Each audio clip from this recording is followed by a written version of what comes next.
حتی در قرآن داستان یهودی ها رو خدا میبیاره، میگن نحن ابناء الله، میگن ما بچه های خداییم. چی میگفتن هستیم؟ نحن ابناء الله، ما بچه های خداییم. و احباؤه، ما دوست های خداییم. همه چی برای ما درست است، غیر ما همه در خدمت ما است.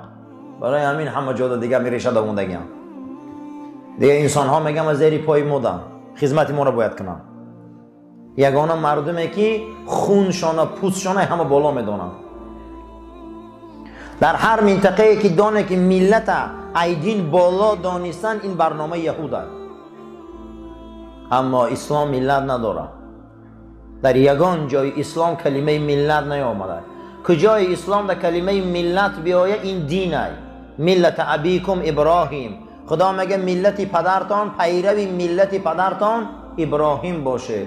میگه او چیه اون ملت؟ دین ابراهیم پیرو باشه. در اسلام کلمه امت است، ملت نیست. کلمه چی است؟ امت. در همینجا چی مردمی هست؟ همش امت محمد است صلی الله علیه و سلم.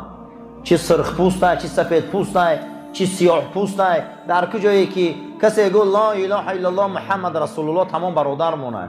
ما وی نمیگیم تو قزاقی، قرقیزی، ازبکی، تمام برادر ما. دین ما برنامه‌اش واسه یهودیان. البته ما